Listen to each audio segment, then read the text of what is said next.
beautiful creatures of the world, and welcome back to Coffee with Kerri-Lynn. It's a beautiful day in the far north of Maine, up along the Canadian border in the Crown of Maine, and we got the sunshine on the video. I am so sorry. We have very few sunny days like this in the Crown of Maine. We live where the cold hurts our face, and there's very little vitamin D from the sun in the winter. I hope that you guys are having a beautiful day wherever you are as well. It looks like it's going to be a green Christmas in Aroostook County. That's because I wanted a white Christmas in Aroostook County and I'm being punished. Not really. It's just the luck of the draw. You see, when we still had snow on the ground 2 weeks ago, I was gifted the ultimate gift. My husband gave to me a brand new pair of snowshoes. It was his way of giving me the green light, the thumbs up that I was healthy enough to go trailblazing in the snow this year. If you don't know the story, back in 2021, Thanksgiving of 2021, I got the illness everybody was getting at the time, and I was bedridden for 21 days. I don't remember much. When I started coming out of it, when I started recovering, I could not walk. I had to teach myself how to walk. I fell over to the right. So I had to teach myself how to walk. I'm not going to make this a long drawn out thing. I had a lot of brain damage. I had a lot of short-term memory loss. I had some long-term memory loss. I had a lot of confusion in my head. I had to teach myself how to talk, how to put sentences together. I had no sentence structure, and sometimes I had no words. I played the game of memory with my grandchild. She was 3 years old at the time. She whooped my ass every single time. In the summer of 2022, I thought I was healthy enough to do some exercise, because exercise, that's good for the brain. But I walked the back roads and I walked the trails that I had been walking and running on for the last 15 years, and I got lost. People would wave to me. They would stop and have a conversation with me, and I had no damn clue who they were. But I'm a friendly girl, so I waved back, and I had a conversation with people, and they never even noticed I did not use their names. Fancy that. I was carrying a map in my pocket so that I would not get lost on roads that I'd been walking for over a decade. I had to call my husband a couple times and give him landmark direction as to where I was so that he could come pick me up. So when I thought I was going to go snowshoeing last winter, that was a whole different story. I was told, no way am I going to go trailblazing. I am not going to go walking through the woods on my snowshoes, but I could use the public trails. I don't have a problem with the public trails per se, but the problem being, we have a business. We're very well known in town. This is small town, rural America. Everybody knows everybody. And also with my YouTube channel, I have bullied friends and family into subscribing to my YouTube channel, and they in turn have bullied their friends and family. So if we're not recognized because of our business, we are recognized as, hey, you're the YouTube girl, and you have to stop and you have to socialize, and people like to tell you what they want to hear on the podcast, things that they'd like you to cover, get your opinion on things, and that's what happens when I go anywhere. So it takes me about what should be a run in and run out of the grocery store should take me about 10 minutes. It takes me about 20-25 minutes every time I go to the store. So can you imagine what it's going to be like on the trails? I will go on the trails if somebody who is new to snowshoeing would like to try it, or you just don't have the physical stamina to keep up with me. Keep up or fall behind. I am a very competitive person. Thank God I married a competitive person. He meets me where I need to be met. I am go big or go home. I am all or nothing. There's nothing in between. I don't play mediocre, and I don't play small with my life at all. And I don't play small the activities of my life either. So I go trailblazing. I strap my snowshoes on and I get out into the woods. I go to places that I go to in the spring, summer, and the fall, and I get to see them under the pristine, untouched beauty of the winter time. And I know I'm the only person back there. I'm the only person with snowshoes. You can't get back to where I go with snowmobiles. You can't get back there cross-country skiing. The woods are just too dense. And I can get back there in the worst of the weather. And it is amazing. When you are snowshoeing in the wild, as I call it, you're out there. You're all by yourself.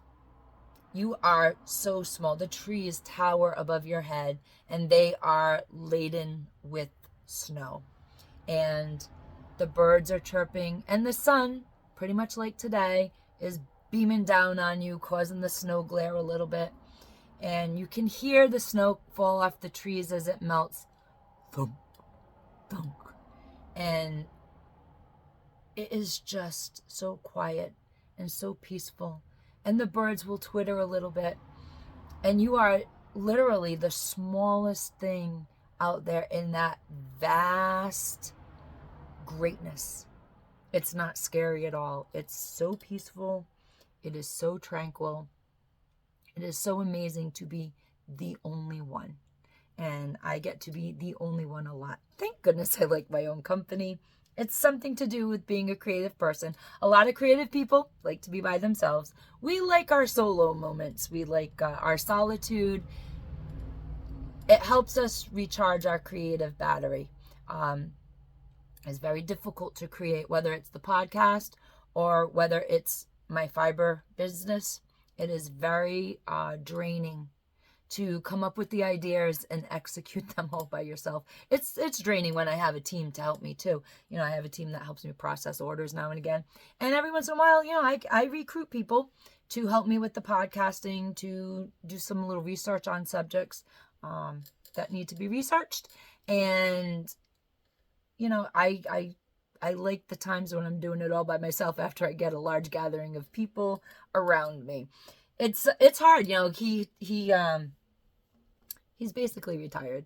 He only works a couple days a week, and it's by design. It's something that we wanted. We wanted him to retire when he was as young as possible, so that we could have time together. My grandmother always used to say the hardest thing about aging is, my grandfather was 7 years older than her.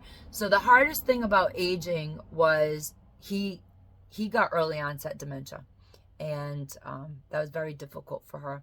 And she always said that when you age together, the conversation kind of slows down. The conversation kind of stops because you're home together all the time. And there's nothing new to talk about. You're kind of waiting for the grandkids to come over or your own kids to come over and interject some life into your life through their experiences at work or, you know, raising a family. And that's what my grandmother really lived for. She lived for the moments when they got older, in their 60s, 70s, and 80s. For the moments for all of us to come over and gather in our kitchen and just breathe life back into the house. Because like she said, it's when Grandpa and I are here, it's a morgue. Nobody talks to anybody because there's nothing really to converse about. And with him having the early onset Alzheimer's, that made it twice as bad.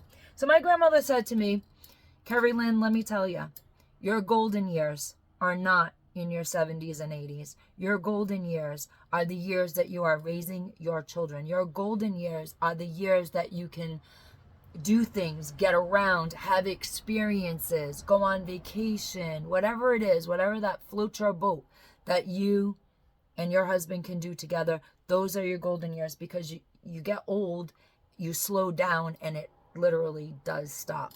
So that was some advice that she gave me a long time ago. And that's what it's like to have other people around. My creative energy goes. God bless my husband. I love him to pieces. But there's times that there's too much togetherness here, and it just sucks all the creativity out of me. And I have to get back to nature to recharge that battery. I am a firm believer, because we live so close to nature. We live hand in hand with nature. Nature dictates our lifestyle for the year. Nature, Mother Nature, she will give us bounty and she will give us devastation. She will allow me to can enough food for most of the year, and other years she does not. So it's very subjective when you live hand in hand with nature. When you live close to nature, when you live off your land, things can be a little dicey. So you learn to appreciate nature in all of its seasons, in all of her glory. You know, like some years she tries to kill us. It's feast or famine. Some years she tries to kill us. She tries to starve us right out.